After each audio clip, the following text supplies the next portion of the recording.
Hey guys, so we're in the man room tonight. Just doing a real quick video to show how this hook setter goes together off the printer. I don't even know if these are going to work. Sent these STLs to a gentleman to print on his own printer, and sounds like he's having some troubles. So I decided to print them myself and see what's going on. So we'll get that pulled off here and see what we see. Okay, so prints are still a little warm, but don't want to break anything. I'll just take it easy here. Okay.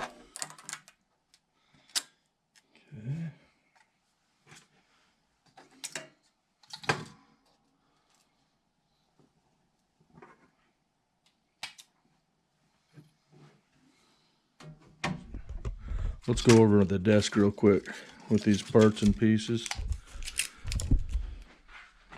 and we'll see what we see. Okay, we'll clear Robert Allen out of the way, and let's see here. Flip on a light real quick. Okay, so now I feel bad for this guy. We've gone back and forth about 30 or 40 different times on one of my 3D printing videos, and he said that these pins were pretty tight, and they are. I suggested to him that he puts them at 95% and reprint the pins, which wouldn't be a bad thing, or you could probably just sand them a little bit with some emery cloth, or I'm going to hit them with a pocket knife real quick, because I think we're going to be able to get this to work. It might just be a case of him not quite seeing my vision of how it goes together. Who knows? We'll see. Okay, so I'm going to run down, grab a knife real quick, and some pick tools. This dumb thing printed some supports, and I don't really need supports, but I just overlooked. Oh, there they come right out. I overlooked on my slasher that it had supports right there, but they came out pretty easy, so that's good. So this is the reason I needed supports, was this trigger, and hopefully they'll come off easy enough on it. Just kind of give it a little twist. Yeah, don't want to break anything, that's for sure. Yeah, I'll go get a tool real quick. You know, I'm never one to be patient with anything. Let's see. There we go. So we got those supports off. And that's our trigger. That's where your fishing line goes down and the fish pulls it. Boom. Sets off the fish hook. And it goes right in these two holes on the very front. And we're gonna wait to put that one in because the other one goes in first. Actually, no, I can put that one in. But you know, let's clean it up first. Be right back. Okay, I'm back. We're just gonna clean this up. I think next time I'll print these separate, and I won't worry about printing a brim around the print. This is called a brim right here, and I use it on some parts just so I have good bed adhesion, because that's the last thing you want is your print falling off the printing mat, the plate. So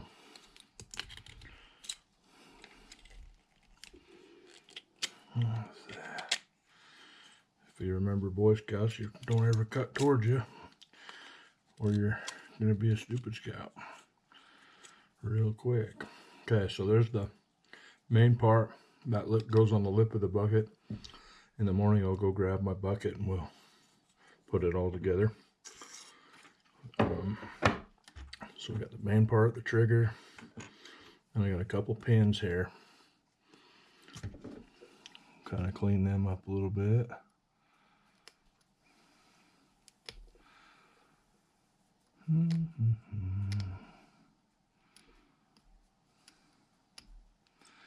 Like I say, I probably should just print those at 95%, and that'll make the diameter smaller. Oh, we'll just do this real quick, especially where it starts.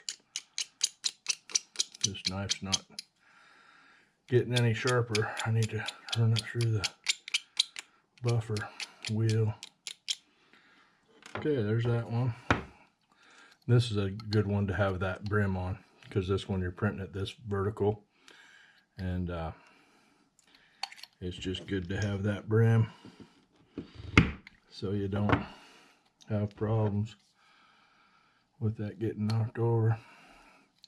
Somehow I need to teach my printer, when the print is done, to not just rest the nozzle on top of this last part of the job.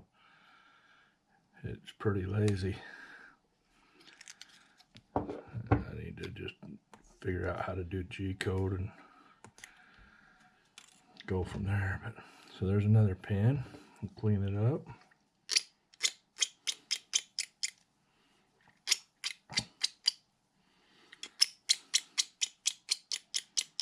Okay.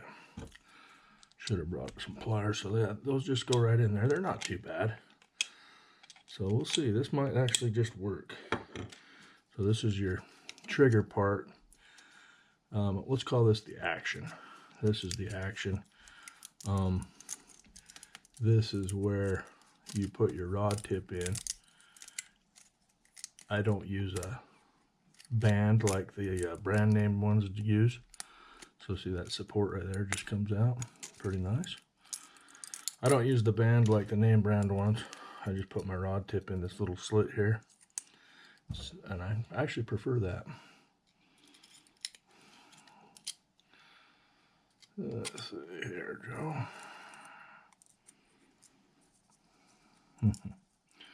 Kind of some tight quarters in this one. Once again, on this one, I wouldn't use the brim again. Print these things separately, and life would be a lot better. But it's no big deal. It's kind of satisfying actually taking a brim off of a print. Mildly satisfying is what they say.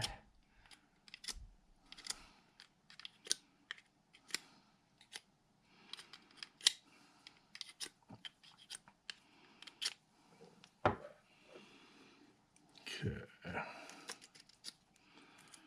You can use a lighter and kind of melt little hairs off and different things off, kind of clean up the print, but it's looking pretty good.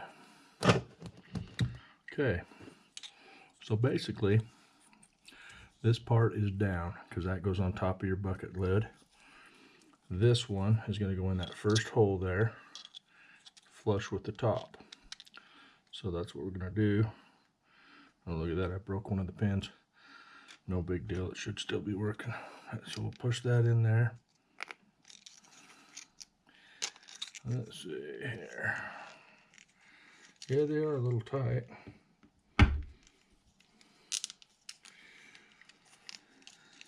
That's my bad. Okay, so I'm just going to get it barely started there. We're going to go flush with the top. Okay, I got the holes lined up. Give it a push. Let's see here. We'll give it a little love tap. See if we can get the wife out of bed. Chewing me out there. So yeah, things are a little bit tight there. So I can see his problem there. But it's still, we'll make it work. Okay, so we're through to the other side.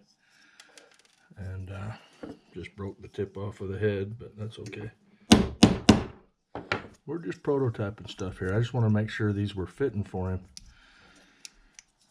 So anyways, now that we got that in, so you're going to put your rod tip down in this little groove, and you're going to push that down, And then this trigger will sit in these next two holes, and it actually rests inside this part here.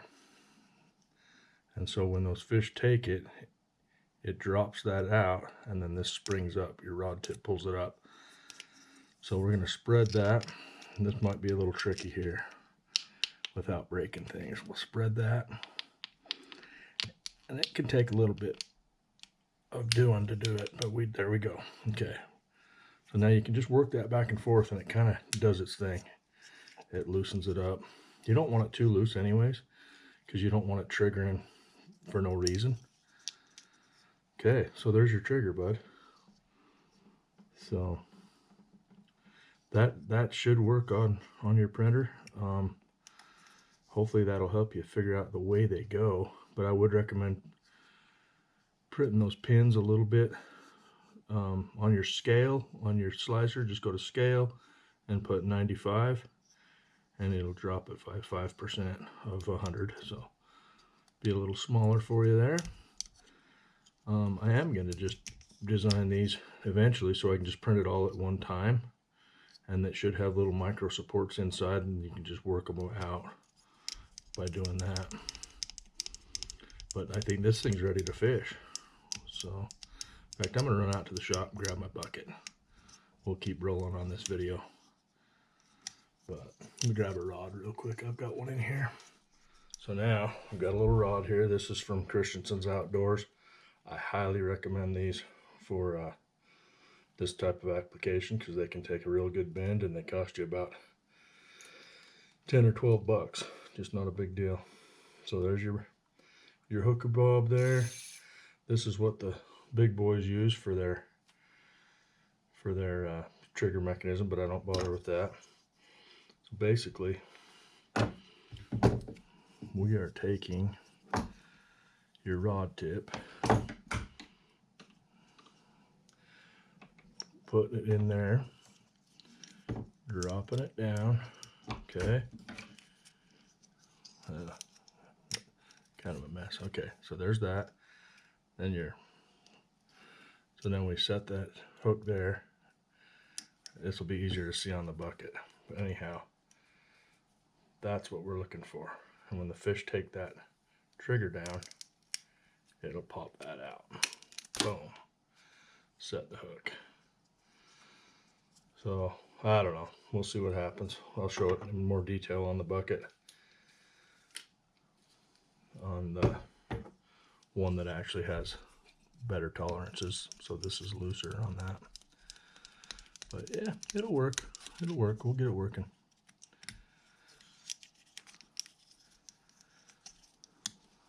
Yep.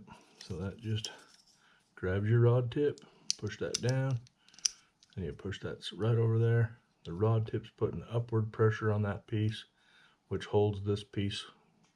Once the fish takes that down, triggers it, and the fish pulls that rod up, and it sets the hook.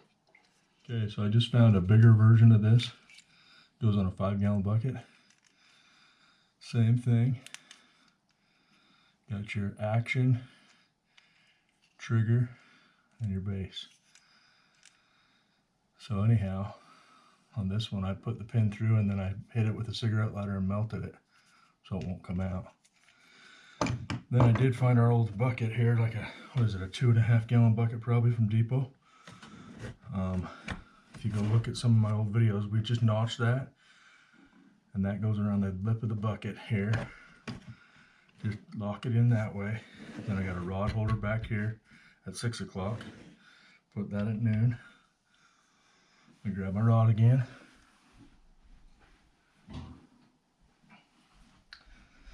Probably too close here. We'll move this down here. So basically, you take your bait, so you don't hook yourself. Shouldn't even have a hook on here. So basically, put that in your rod tip, or your rod holder. Then we're going to come down here, push the trigger down, lift the action up. I've got tape in the way on this one, so it's kind of a a mess, but then we're holding that down. Watch your eyes, all that, blah, blah, blah. Take your fishing line. Let's see, take your fishing line, loop it in the center, make sure it's all going down the center of everything. Then we'll set the little trap. There's a little groove that we drop the line in. Okay. So now we're fishing. Move my drawer in. And the fish just took our bait. Boom. Doesn't work on camera, of course. But anyhow, it's because I got tape on this dumb fishing rod. But that's what sets that off. I'm going to pull that tape off real quick. If I hurry tonight, I might talk Gina into uploading this stuff on the computer so I can make the video tonight. Okay, so we'll put that in. Oh, I see what happened. So maybe I need to turn my rod this way. Okay, this is actually a little bit bigger rod than I should be using. I remembered I was using the littler ones with littler tips, but this will work for the example, I hope. Okay, so now we're set. Fish comes swimming along, likes your presentation.